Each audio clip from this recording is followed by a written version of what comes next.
Welcome to the second half of the NFL season. Last week I went 4 and 0, which brings my overall record to 22, 21 and 2.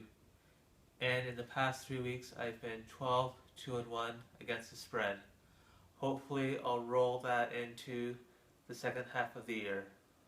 So let's get things started. I have 6 games for you this week.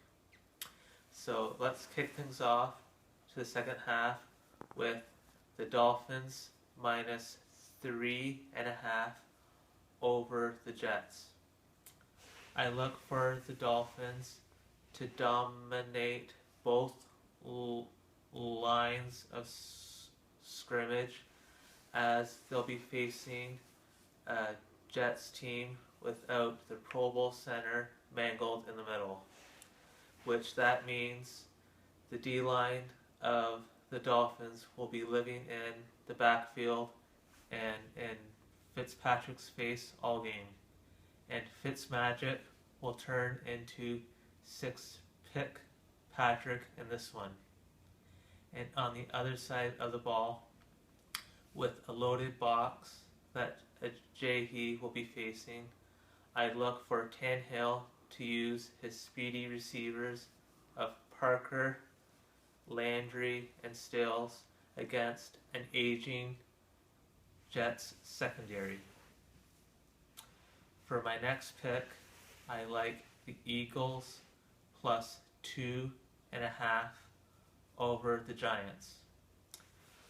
I look for Eli Manning to face lots of heat from the Eagles' D-line, as in Barwin and friends.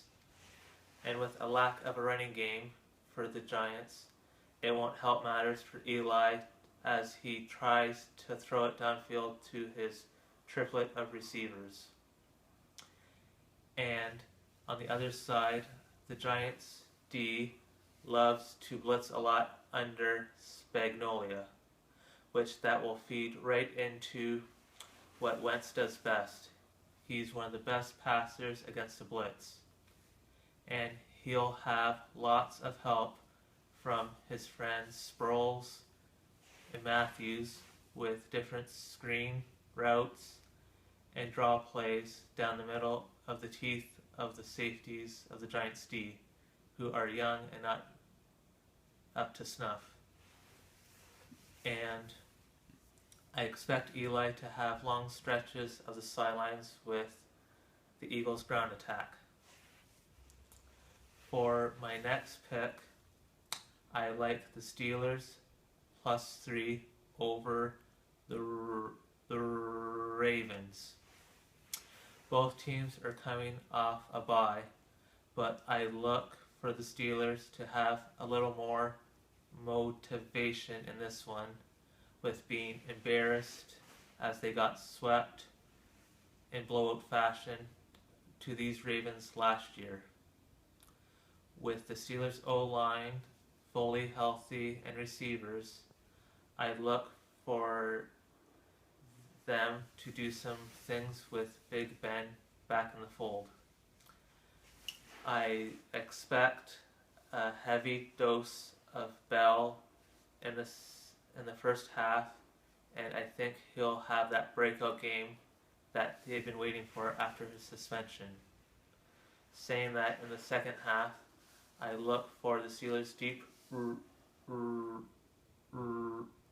receiving core to blow right past the Ravens secondary, as they're like a Ferrari, and the Ravens DBs are like a 70s Chevy station wagon.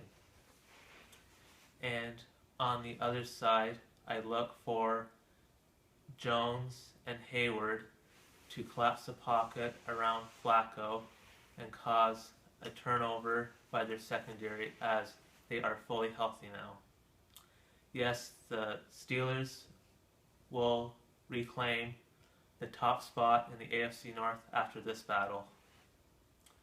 For my next pick, I like the Packers minus 6.5 over the Colts. After losing a heartbreaker in Atlanta last week, I look for Rodgers to keep up the great pace in this one against a bad Colts secondary. And I look for the Packers front seven to harass Luck in the pocket and check down the ball before he wants to. For my next pick, I like the Raiders a pick over the Broncos. This will be the biggest game in 10 years for this Raiders franchise. And I look for the good times to keep rolling as I look for the Raiders D-line to get the better of the Broncos O-line and be after Simeon more than he'd like to. And the last month, the Broncos haven't been able to have a good ground attack or stop the run. And I look for the speed of the Raiders receivers to give a big challenge to the Broncos secondary. Yes, the Carr and the Raiders will get the better of rookie Simeon and the Broncos defense on this night. Simeon crumbles in the black hole. Now, what you've all been waiting for. Yes, the upset of the week. I like the Rams +3 over the Panthers.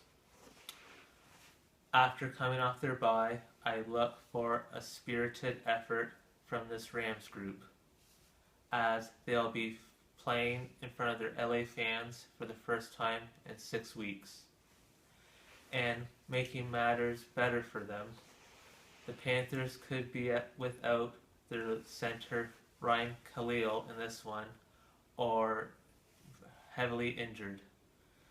Yes, Aaron Donald, Quinn, and friends are licking their chops as they'll have a lot of free rushes to Superman, Cam Newton.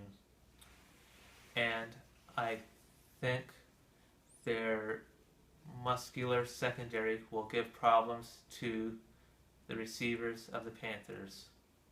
And on the other side of the ball, I look for Gurley to get back on track and Austin to have a big game. And a big X factor in this one will be the play of Keenum, which I think he'll do good, and get the ball to his tight end Kendricks for some third and short conversions for first downs. Yes, the LA critics will be able to put the bad mojo on hold when the Rams get this upset victory and ride into the sunset on this Sunday night and have a good start to the second half of the year. So, for a quick recap of my Week 9 picks, here they are. And good luck, everyone.